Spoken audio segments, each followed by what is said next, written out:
This is Janice. And I'm Sarah N. And we're your hosts for Explore This, a podcast for the modern day working professional. Each week, we explore actionable insights on how you can thrive personally and professionally. Hi everyone, we are back in the studio today for a very special episode featuring Ling Yah, the host of the So This Is What My Why podcast, and who happens to be a very dear friend. Yes. Welcome to the podcast, Ling Yah. Thank you so much for having both of you. So Ling Yah, we've known each other for quite a while now. When I first met you in 2015, I recall you were still a practicing litigation lawyer at an international law firm. We were both practicing at that time. And now, fast forward 8 years later, you have left legal practice and you are now a personal branding strategist, a writer, and a podcaster. So much has happened, and we're definitely going to unpack all of that in this fun-filled episode, I'm sure. And before we proceed, we need to definitely congratulate you on your incorporation of STIMY and Berhad. Thank you so much. Oh, big moves, man. Yeah, and hearing Janice tell about, how you guys have first gotten to know each other, I remember that you and I actually crossed paths, I don't know if you remember this, through KL Barbarians, the Yes. Dragon Boat team, and this is back in 2015. So it's kind of a full circle moment now that we're all back in the studio together and also reunited by our mutual love for podcasting. So we're very happy to have you here today. Yay, thank you so much. And shout out to Li Shi and the team That's who brought us all right. together. Another legal group. Yeah, thank you to KL Barbarians as well. So, Ling Yah, to kick things off for our listeners and our audience who might not know you, what is the 30-second spiel on who Wong Ling Yah is? Oh my goodness, my elevator pitch. I'm sure you 30 have lots of seconds. practice. Wow, let me think. So I grew up in Borneo, which is very different from West Malaysia. And essentially I did law and I decided that, well, if I did law, I have to be a lawyer. So that was essentially it. I was working at an international law firm. Then I realized that actually I don't want to be a litigator. But then I thought, well, do I not want to be a lawyer? That's when I pivoted into an MNC. I was an in-house counsel. And then I realized that, I'm very curious to see what else is out there. But I realized, and you guys probably can guess, given what we just said earlier, my entire circle was just legal. It was just legal friends, even social work was all legal. And I thought, I don't know anyone else who's not a lawyer. And I have no idea what's out there, which is why I started So This Is My Why podcast. Because I thought, well, there must be other people out there who are doing very interesting things, who love what they are doing, who are very inspiring.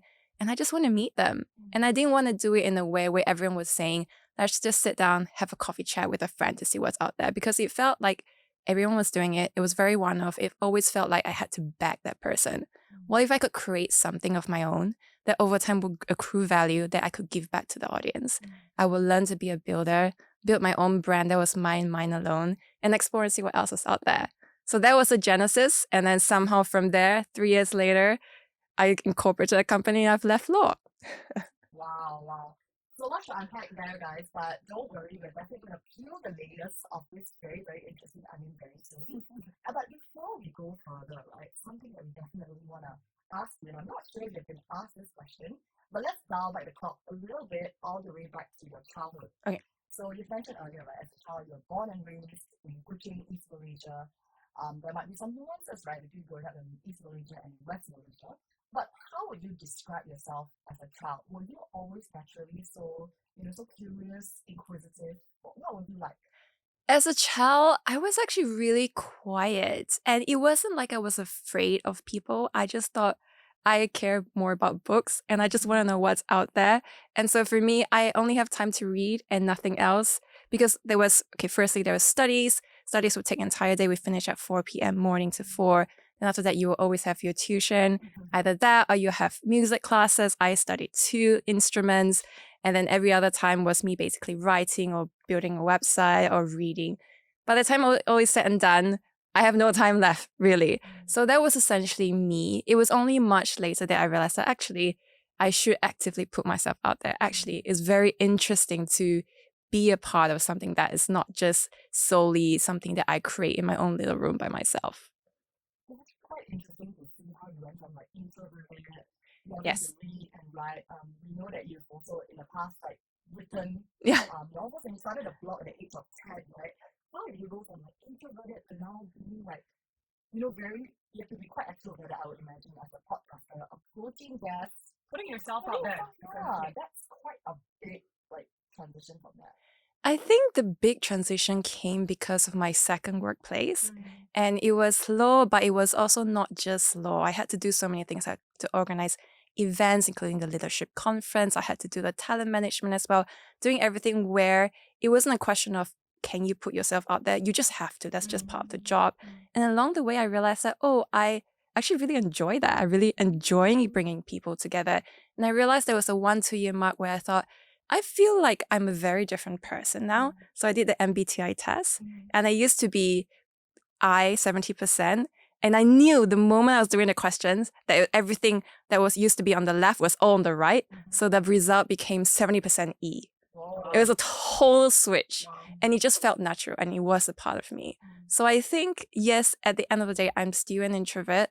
But if you put myself out there, if I'm hanging out with people and I really enjoy it, at 10 p.m., 11 p.m., I'll still feel incredibly energized and excited to go. Wow. So it really depends on the person. I've really, really changed from before. Wow. Well, so, you mentioned also that, you practiced law for almost 10 years now. Was it 2.5 years initially in private practice and then later around 7 to 8 years in-house? We're curious because we're also fellow ex-lawyers, as some of our audience know, who did a career pivot through the MBA. And so for yourself, what has that experience coming from a background with law, how has that really shaped you, and what are some lessons that you've taken away that has brought you to where you are right now? Because presumably back then you've never envisioned that this is the path that you were currently on. Definitely not. I think one of it is the fact that you just have to be really good at your research, no matter what. You guys have clearly done your research as well. And that's just a life skill that I think will carry through no matter what you do. I don't know if you've realized it, the kind of research and deep dive that you have to do when preparing cases. For instance, I do that for people to the point where I feel like a very pro stalker. Yes. And I go, is this right? It doesn't feel quite right. It doesn't work. And then I'll meet people and I go, how do you know this? You talk to my mom. And I was like, no, you put it out yourself. Into the world and forget. It is, exactly. So there's definitely that. I think secondly is the fact that I didn't realize this. The fact that you have a legal background grants you instant legitimacy no matter what you do. A lot of people will come and say, I'm willing to work with you because you were a lawyer. Therefore, I trust what you are doing. And that just opens the doors up to try and work with interesting people. And from there, obviously, you have the first good case study, second, third, fourth. It's so much easier just because of that legal background. I think that credibility. Yes. It opens up doors of opportunity. For sure. And, I think the coolest thing about that is that, even through, now what you do, it's so different from legal, arguably, because you used to be a litigation lawyer, and a lot of research that you do has to be based on precedents and have to follow some sort of very structured and legitimate source of reference. But now you are able to be super creative. Do you find it liberating in any way? Very, very liberating. It's why I started in the first place, because I just thought I did law because I enjoy writing. And I did not envision drafting course papers. It's nothing like the kind of writing I like.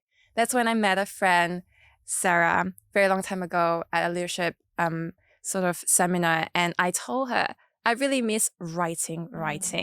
And then she said, I happen to be working with this travel group and they're looking for writers. Why don't you write a couple of articles? So that's how it started. Once I realized, I could write and get paid, and it's very interesting, very, very different. That means I need to build an online presence. That means I need a website. That means all travel people are always on IG. So I need to learn what IG is. I need to learn how to take photos. So what is the 1/3 rule? How do you edit? What do you use to edit? That's how it all started, because I want to write in the way that I used to write before, but I never have. Of course, you as a very self-started person. I think one of the first few conversations I had with you, and you told me about this travel blog that you what? I think you still have it now, right? It's kind of dead, but it's still there, but it's kind of dead. So you do have a lot on your plate right now. Yeah, quite a lot. So, and you talked about how you managed to kind of hack it to get like 1,000 followers in 40 days, was that right? Yeah, in 40 days. My goal initially was 30 days, but then it turned out to take 40 days. Yes. Wow. So, see, even the seeds of personal branding and like going viral was already like introduced somehow.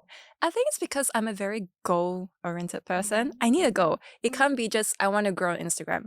that doesn't tell me anything. I have nothing to aim for. You need So some metrics, that quantitative metrics. yes, that I think exactly. And it's okay if you should fail, guide you. but so long as you have that metrics, it's a lot more manageable, I think.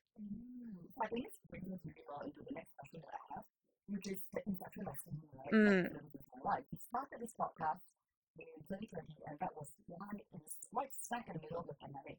Tell us about how that came about. How did this idea start seeding in your mind, and how did you bring that to life?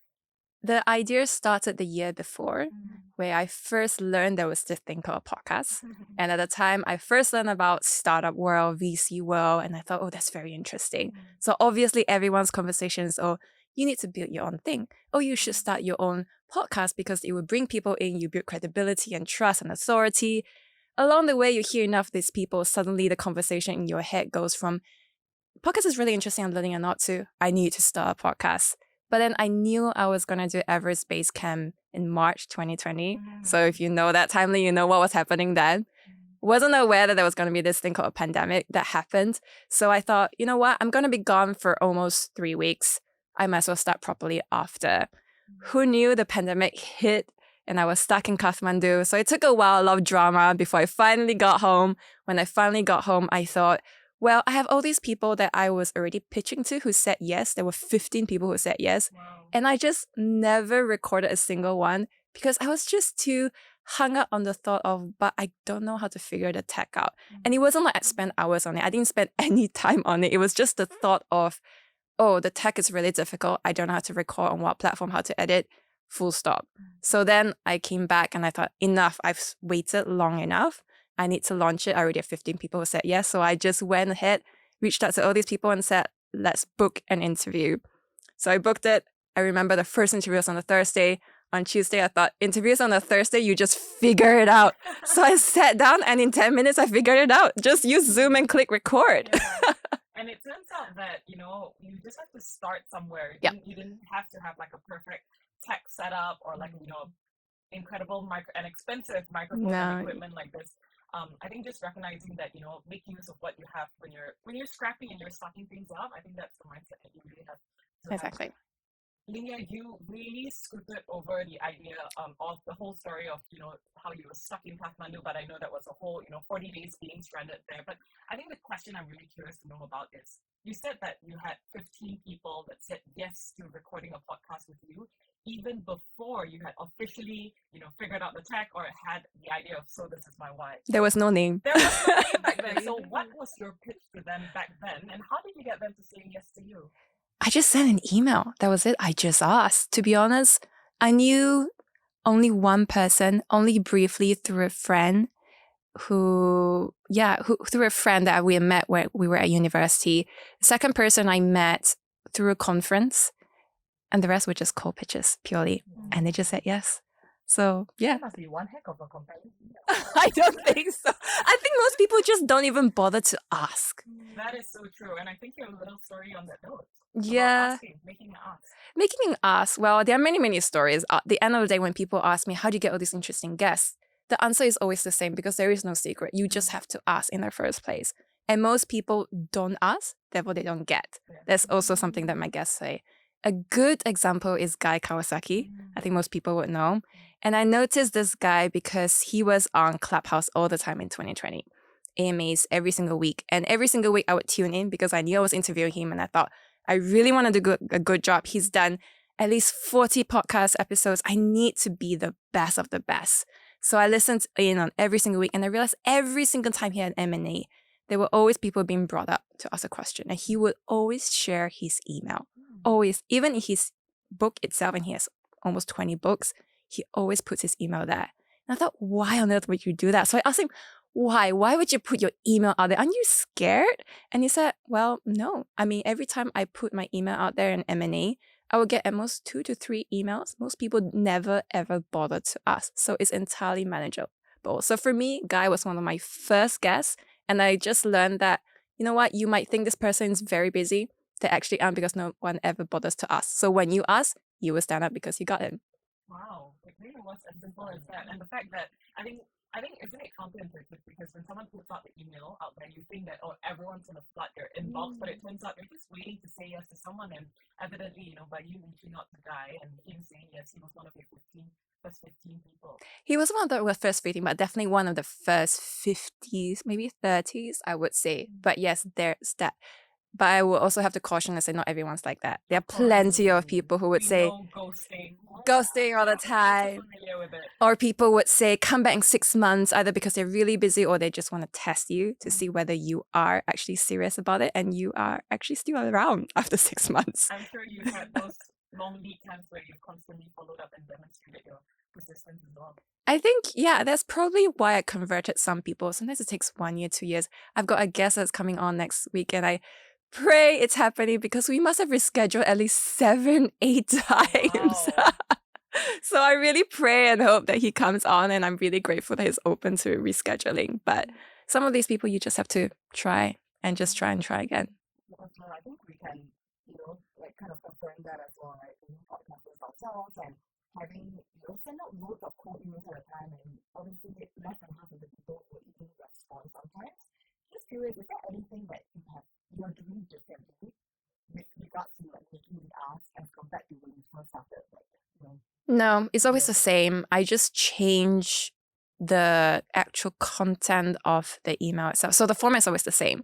I always introduce myself, very quick, 2 lines. Then I'll say, what am I writing? You have to be very clear. Then I'll give all the links as well. I always make sure I mention it was on the lyric show James Corden because it's social proof. That's very important. And in Second Asia, then I would say, these are the things that I kind of want to talk to you about. And that's where you show, I'm serious about this interview. I have done a bit of research, even if you never reply or never say yes.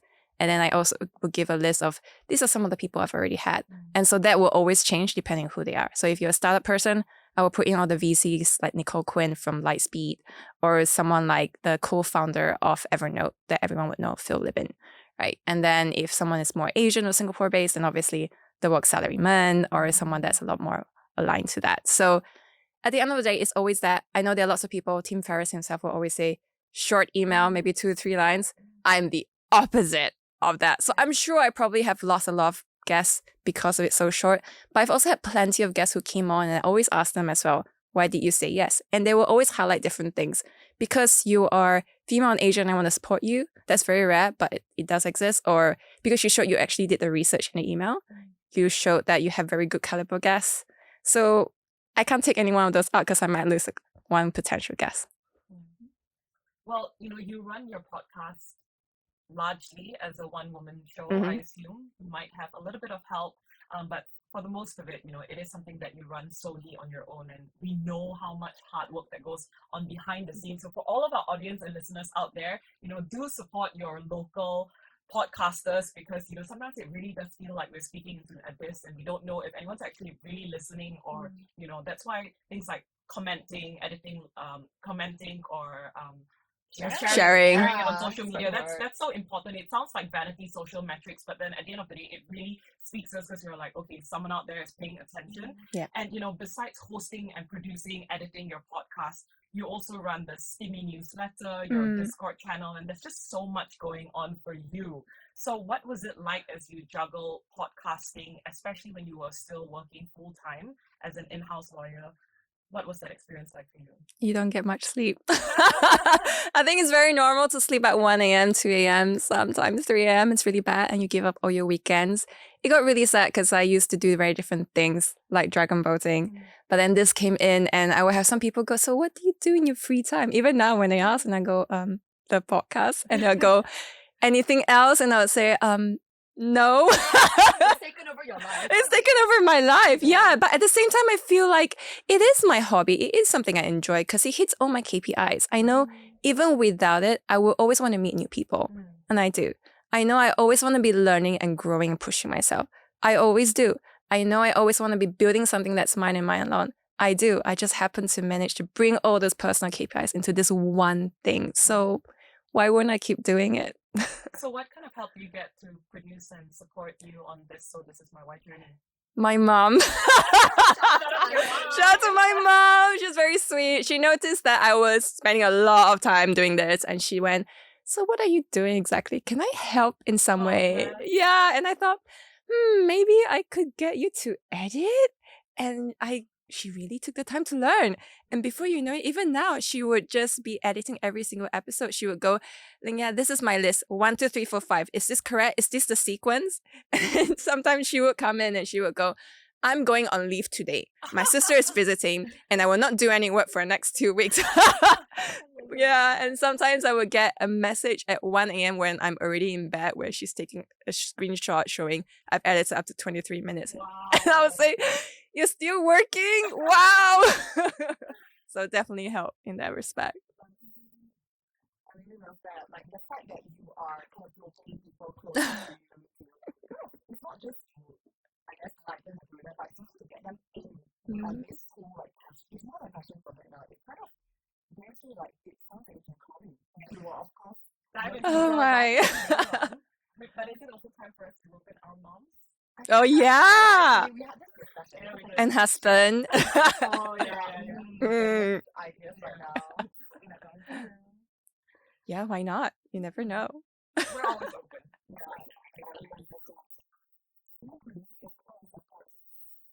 In the midst of, of course, you know what it was like as well, but I think the difference for us is that, I guess when we talk about podcast, we were not in a podcast anymore. It was still juggling with the 9 to 5, but we know for how it's people. So it's really keep almost a little bit of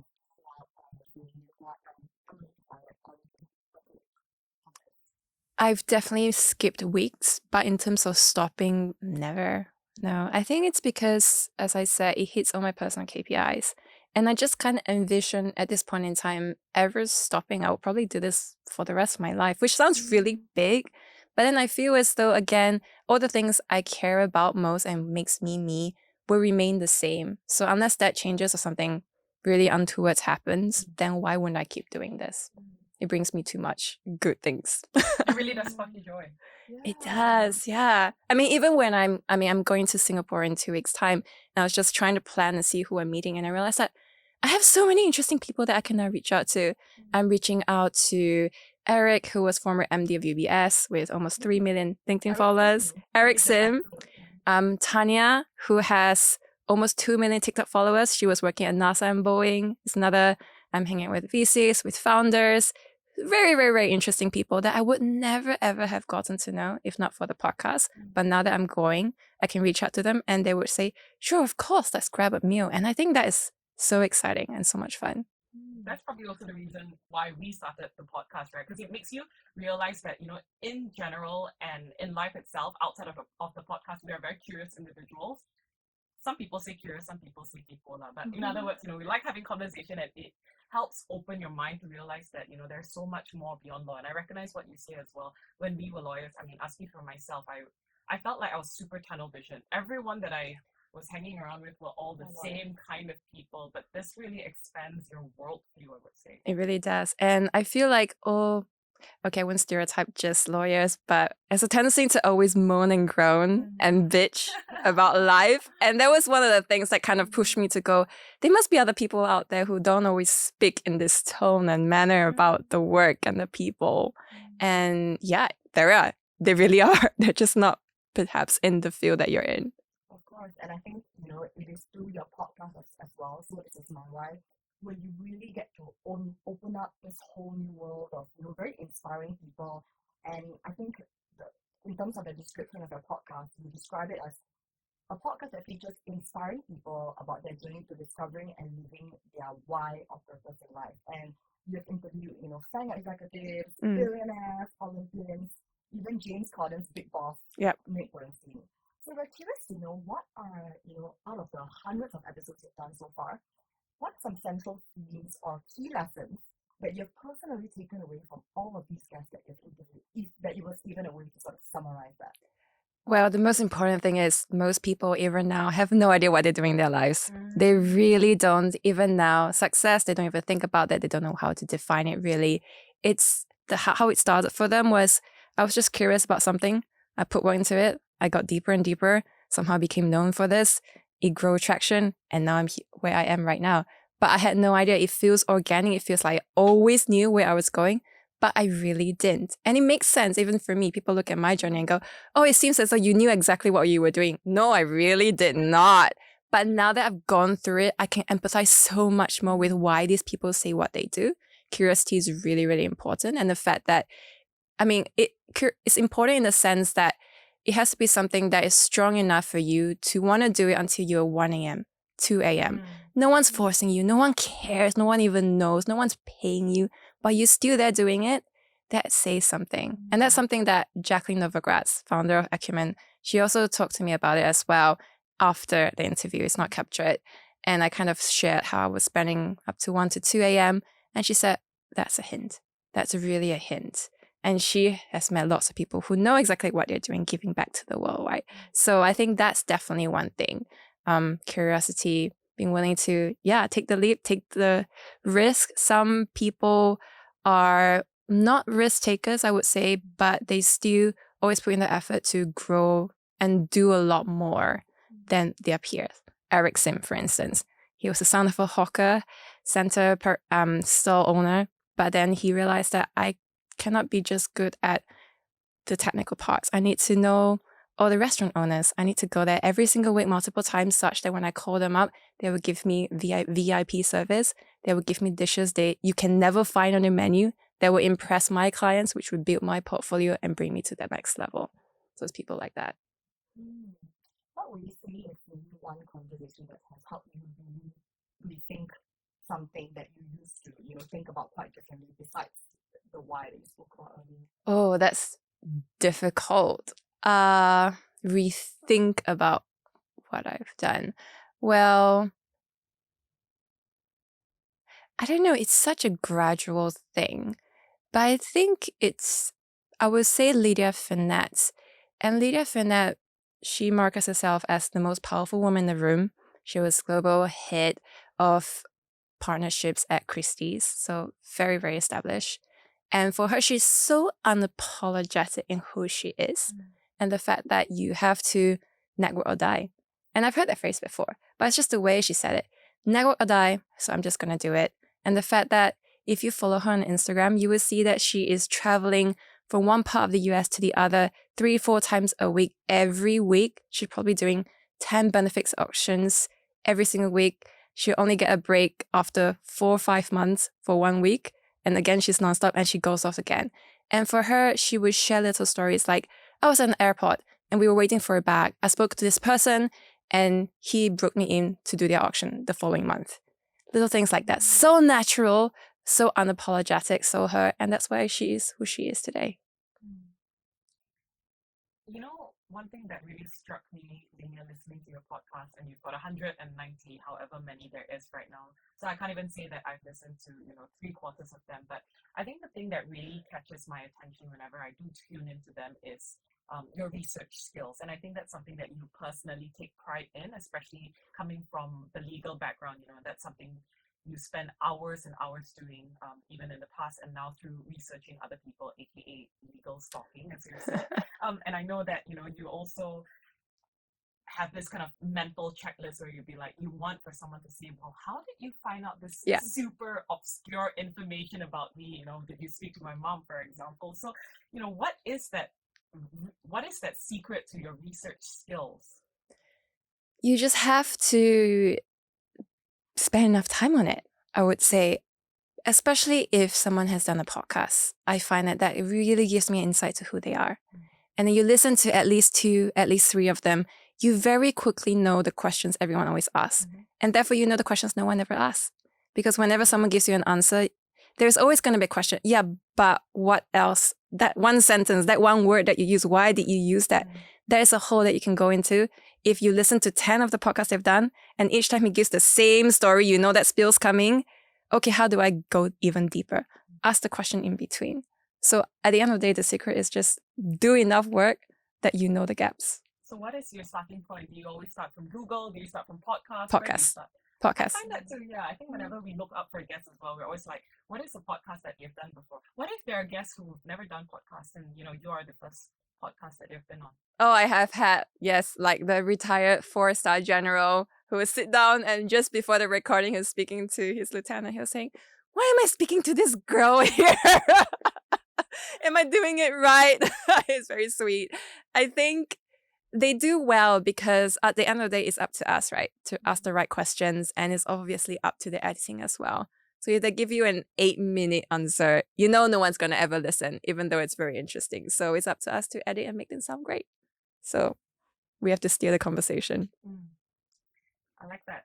So, in, I think, April of this year, so a couple of months back, you announced on LinkedIn, which is basically where you spend most of your waking hours.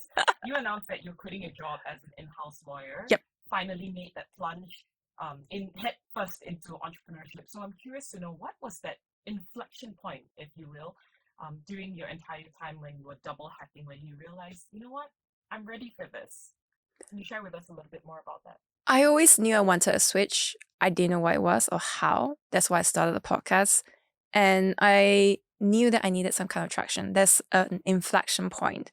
And I just didn't see it. Sure, it appeared on Late Show, James Corden. Sure, some things went viral.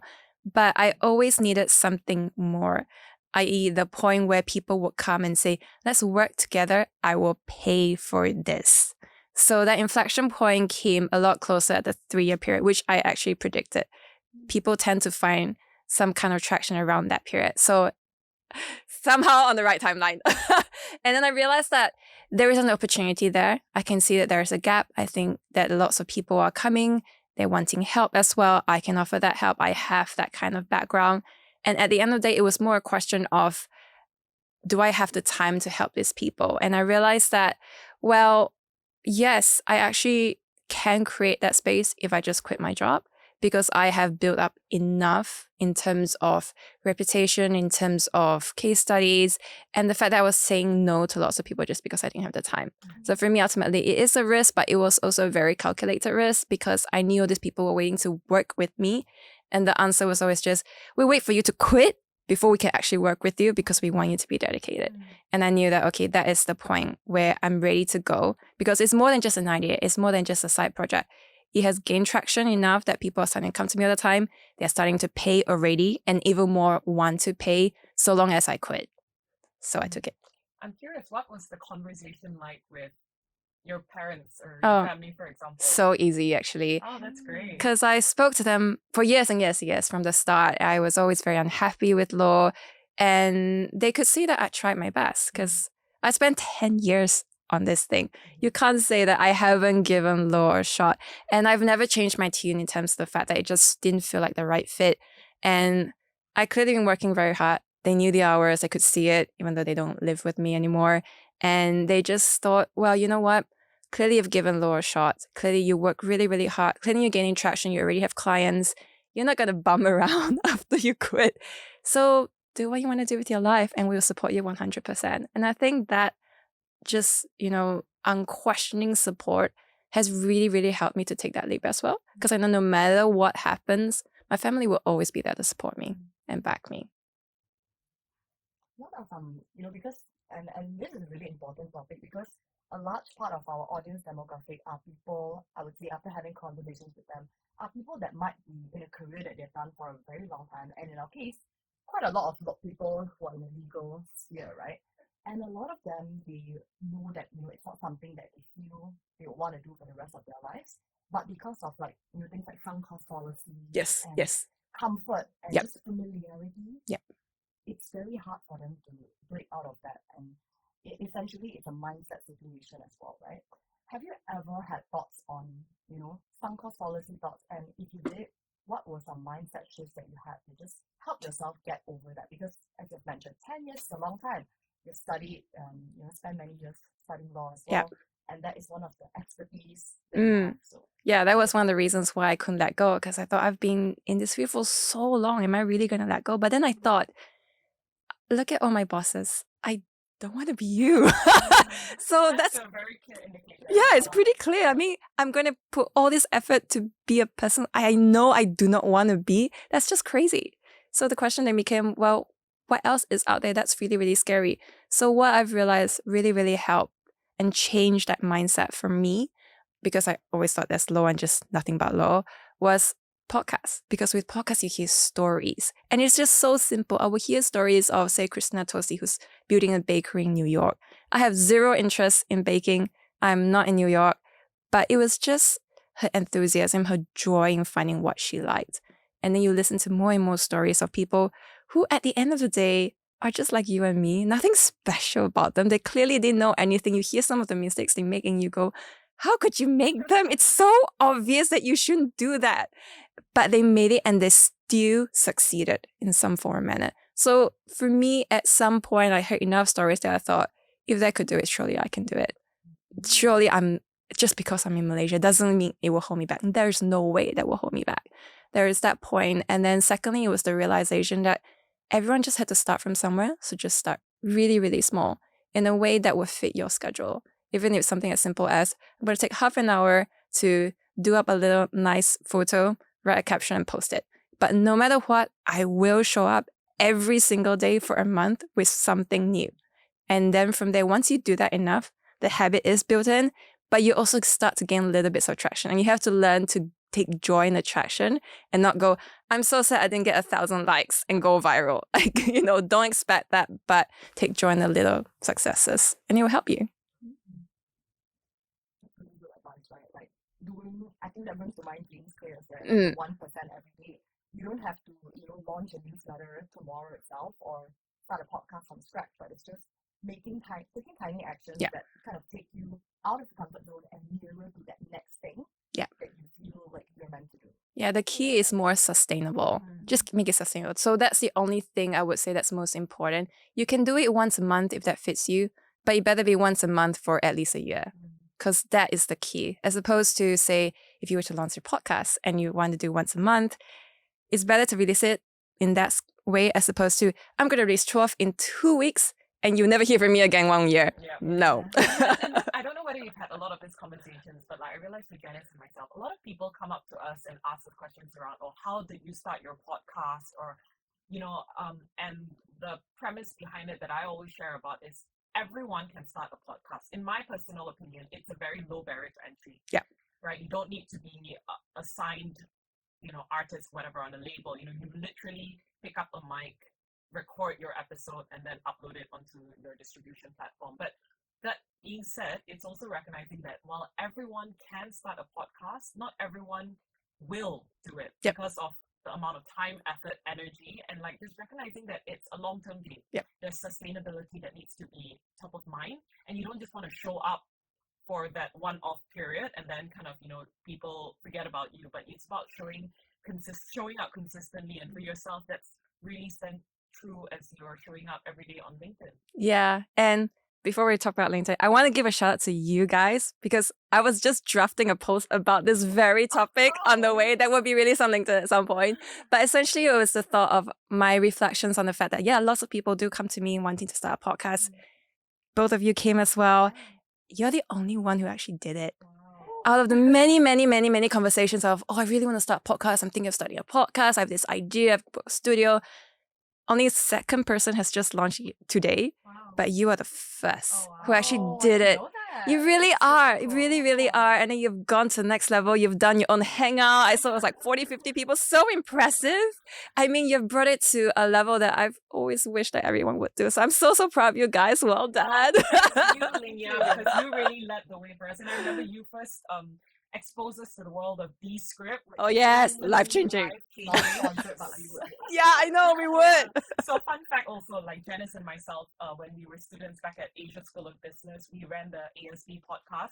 And back then was a couple of years ago in 2017 when Descript did not exist. Yeah. So we were literally, I had to teach Janice and I had to learn it myself how to edit, looking at the sound waves. Is it phonics? Absolutely horrendous. It's horrible. And the interface was it was so painful. And now the fact that, Ling Yah, you introduced us to Descript, it was absolutely game-changing for all podcasters. So thank you for saying that. We really welcome. appreciate Yeah. You led the way, and for us, it's a lot of learning curve from us as we learn from you as well. Oh, thank you. I mean, I think I just gave some guidance. Descript is life-changing, but the execution is the thing that really sets everyone apart. Yeah. And I think I've realized that whenever it's people, and they still do send DMs going, can you give me guidance on how to start a podcast?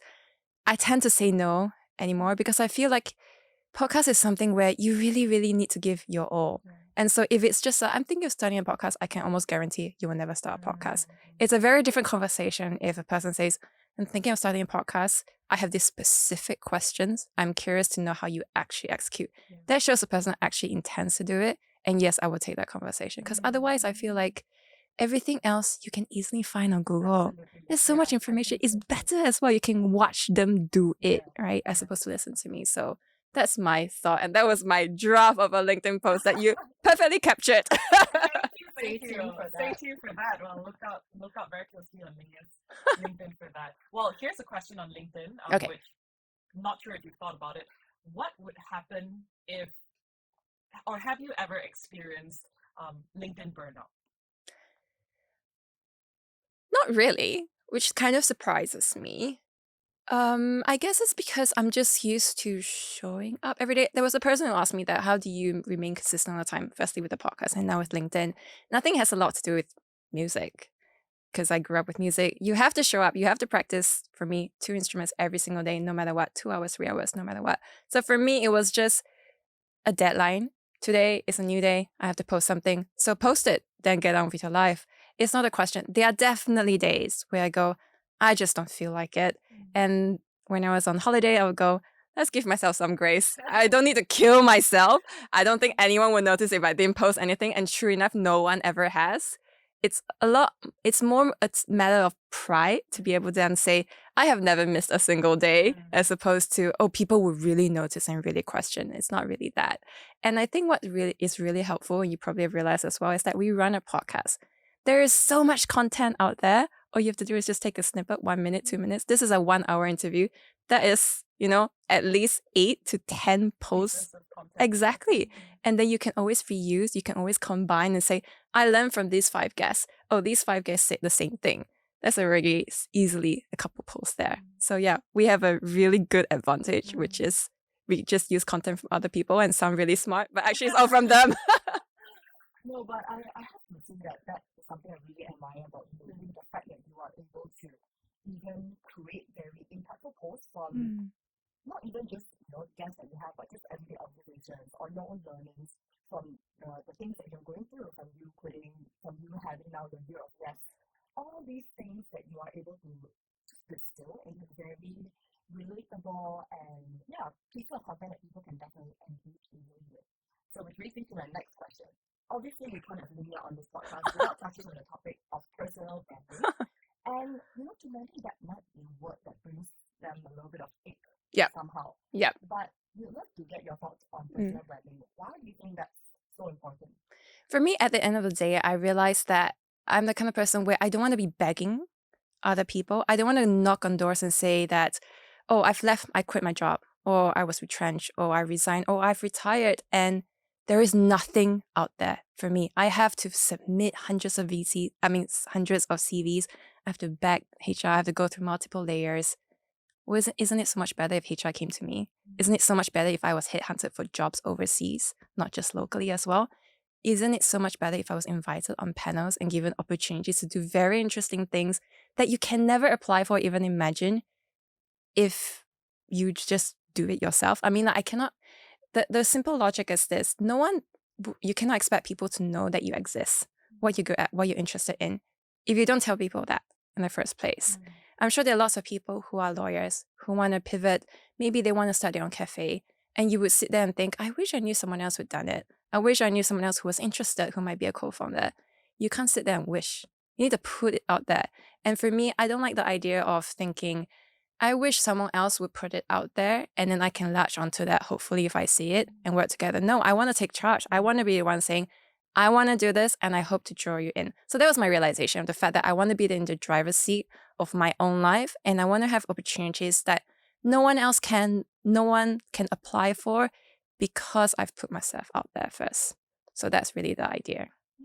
I love it. And you have something stated yourself, right? No one is immune from building a personal brand. So that is a chance for you to create your own narrative and to open opportunities by your own accord, and rather than sit passively and wait for doors to come knocking on you. Yeah. So with your track record, a really great track record. I just saw a post that you shared on IG yesterday showing some results that for your personal branding clients. You yourself, you have had like viral posts with over 5 million views. Crazy stats like that. What are are some personal branding, sort of engagement tips that you can share with our audience out there who might be compelled to want to start putting themselves out there with personal branding and more serious thought? What are some advice or tips you can share with them? So the first question I always ask when people come to me is why? Why are you doing this? There are some people who actually don't have to do it. So if you are working, for instance, in a sovereign wealth fund and all your clients are very discreet, they do not want you out there. You cannot be out there. So you have to be very clear why you're doing this. And if you're an artist, for instance, your clients are probably not going to be on LinkedIn. So don't focus on that, focus on something else. So you have to be very, very clear why. So some of the whys is all of my potential clients are there. I want to find a new job. That makes sense because all the HR are there, all the founders are there. You want to be on LinkedIn. Okay, great. You're very clear. Second point is, so to what extent do I want to put myself out there? Bearing in mind that the personal story is the one that resonates the most. And it's what Asians have the biggest issue with, which I find is quite a shame because think about it in this way. Do you care more about a company or do you care about the person? Do you remember the person's story more or their company and what they are doing and how they are changing the world with all their normal corporate speak that you will find in an annual report? You'll always find the person. So you have to be willing to accept the fact that you need to kind of put yourself out there, but be clear on where the line is drawn. So for me, I would never talk directly about my parents. I mention my mom, mention my dad. You're not going to hear their full name. You're not going to hear exactly where they live or what exactly they do. Very, very clear line that is drawn. Even for STIMY Hangouts, I will never put the venue on a public platform.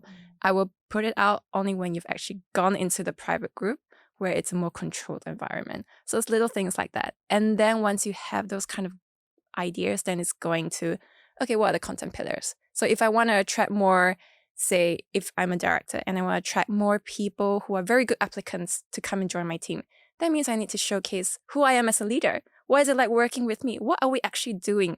Do you get to meet, go to conferences? Why? What are you learning? What are you doing? How are you changing? What it's like internally? So it's little things like that you have to be very clear. And then at the end of the day, you just start writing. And the writing is really just, again, like talking to a friend. So I had a friend reach out yesterday and she said that your writing is almost like your WhatsApp to me. Because it really is supposed to be like a friend. You're supposed to listen to it and feel like, oh, I'm talking to a person and it's not like some PR agency is sitting behind it and trying to craft something that's really posh. That everyone is doing. I want to care about who you are as though I know you. So that's always the goal. Just be human at the end of the day. It sounds very simple, but Yeah. I realize there is a craft to the way you kind of are able to articulate a message that is powerful, meaningful, and at the same time short and succinct. Like engaging makes you want to click the read more button. Yeah. I'm so thankful you say that because often I write and I go, do people even care? I mean, this is so simple. Not really. It's memorable. Yeah. actually. Not as what I mean is that you might think it's simple, but you take it for granted that everyone can write like that as well. Yeah. Thank you. Well, on that note, as we are running out of time, I know we have lots of questions more from that we'll love to speak to Ling Yah about. Let's do a very quick and fun rapid fire because I'm sure that, like us, you've got curious questions about Ling Yah and we'd love to know more about you. We'll start with a question I'm sure you get all the time, but I think we're also very curious. What is your all-time favorite podcast? I knew that was coming. We gotta start somewhere predictable. Was it a podcast or like podcast, other people's podcasts or? So let's start with someone else's podcast and then we'll get into your episode. Can I give two? Okay, alright, go for it. So I like to, one of it's the This Week in Startups podcast by Jason Calacanis. So he's a Silicon Valley angel investor. I just really enjoy it because I think it's very interesting to hear his perspective. He knows all the big guys. Brian Chesky on his speed dial. So when big events happen in the US, he can bring these people on and have a conversation with them. And what's great is because he has been in the industry and has had so much success, his own opinions are very, very interesting. So it's a two-way thing. It's not just let's interview you. It's let's interview you, but wait, I'm going to challenge you on this because that's not my experience. And he's so established that they will have an actual, constructive conversation. That's one. The second that I like is My First Million, which is also very, very interesting as well. Two entrepreneurs coming together.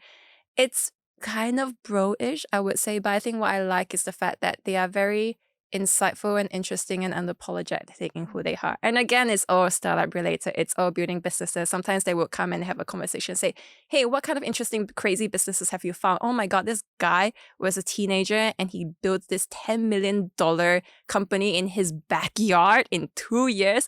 Who is this guy? And it's just interesting to hear things like that and go, yeah, it is in the US, but it's just different. And that difference could be all you need to spark an idea of your own. Great, well said.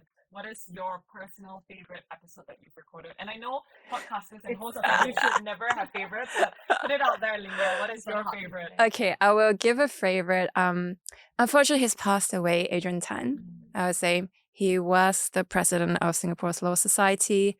He stood out because he was just so relatable.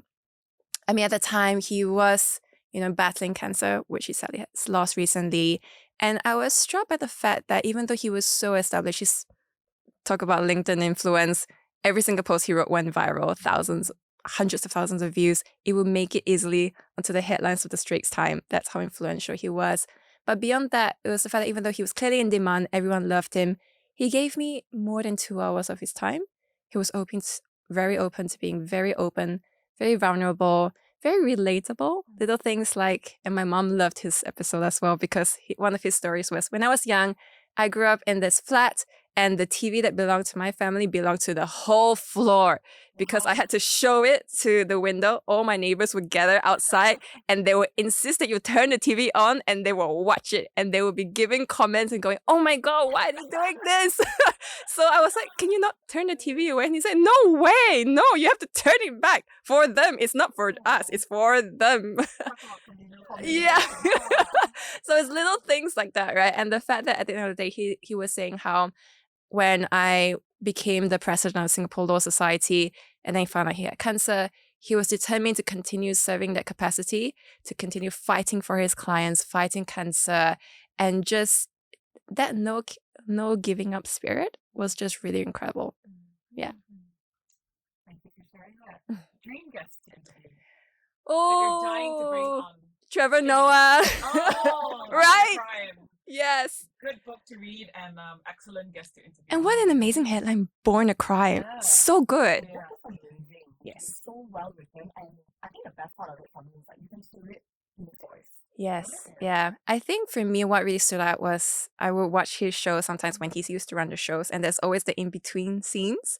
And that for me really, I felt showcased his personality. They can take an everyday event that happened just last week and make it sound so funny and engaging and relatable and memorable. And I'll sit there and go, how do you make your life sound so interesting? Like, it's an art. And the ability to do that and be insightful on the spot just shows just how interesting a person he is. And if you could sit down with him, have a full conversation, oh my goodness. Wow, I will be out of my depth, but I'll be thrilled. We're manifesting that for you. Oh, Alright, thanks. if you're listening, Hit it's Ling a Yah up, sign, yeah. After you hit Ling Yah up, hit us up. as well. Yeah, of course. All right, next question. Podcast boo-boo that might have happened while on the show. Oh my gosh. Yes, I'm I sure know we've got some exactly. as well. Yes, I had this interview with a person. Shout out to Vincent Wei. And we did an interview for 3 hours. And at the end, the file was corrupted. Oh, And I was like, God. oh my goodness, for 3 hours. And at the time, I didn't have a Zoom Pro account. Yeah. And I went, I swear I'm going to get a Zoom Pro account because then you can record it on cloud and it will never, ever happen again. So I reached out to Vincent and I said, I'm so sorry, this 3-hour thing, it's not working. God. Can we do it again? And he gave me another 3 hours. Wow. I know. 6 hours. That's him. Yeah, bless him for sure. I was very lucky. Yeah. But we have all had that podcast boo-boo. That Yeah. is very memorable. What was And, what was yours? what's ours? we almost thought we missed the file, I think. Yeah. And I think that's okay, thankfully, but we've not had instances where the whole episode goes missing. Yeah. But we've had ones with really, really bad like Audio. and we only realized it at the end. And with any sort of tag, the highest tag sort of fixing, even for paid ones, you just can't get rid of it. Yeah. So we have a few with like weird buzzing noises, Yeah. weird smacking noises. and Yeah. just- And I think there are a couple of times like we always make sure we both hit record, but there are some times where like she thought I hit record, I thought she hit record. Oh we both didn't hit record. But Zoom, thanks to Zoom, thank God. Zoom we Pro. found it back on the cloud somewhere. And that's why it's important that people like Afiq here, right? In person. All right, favorite way to decompress? Oh gosh, that's such an interesting question. Sleep, I would say, or meeting people, or doing something that's really interesting and different. Like what? Well, it could be something like hiking, or it could be something like going to a concert or some kind of festival, just something that's different, or Alright. travel. Golden advice you would give to aspiring podcasters, and we spoke about that a little bit. Just start, don't talk about it. Just get started somewhere. Yeah. And the worst piece of advice you've ever received? Oh, I haven't really received bad advice. I think it's because everyone's been really encouraging. So I don't really have bad ones. I mean, I don't have people going, you will never make it. I guess not really, to be honest. I'm so disappointed I don't have an answer for you. Well, what about a memorable failure that you want to share with us? Oh, a memorable failure. Gosh, I never think about these things. Very embarrassing. Memorable failure. Gosh, memorable failure. I guess it's not really a failure, to be honest. It's just a reflection of the fact that, well, as I'm doing my own business and still drafting contracts, it's realizing as you work with different clients that, oh, there are certain things I never took into account that I actually need to put in as a term.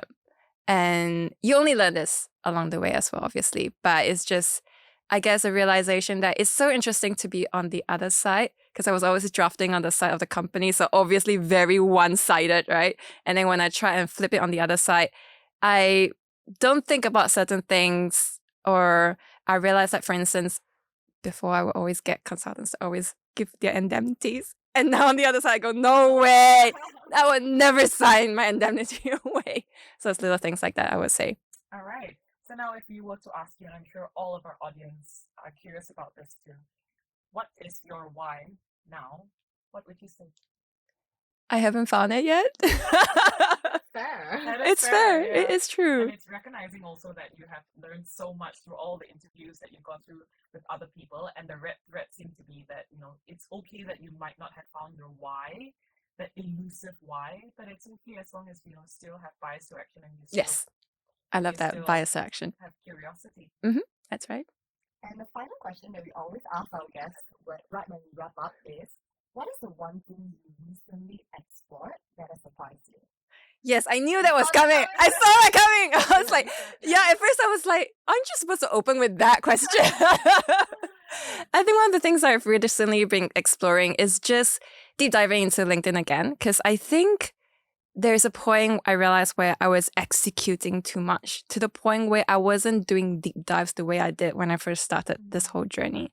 So exploring is really just exploring different profiles of different people in different industries and going, so how did you build yourself to be the quote unquote thought leader in this way? Because at the end of the day, when people are content creators, everything is figure outable, everything is reverse engineerable. You just have to spend the time, go through the archives, read every single thing, and you can figure it out. So for me, it's just exploring how these people have done it in that way.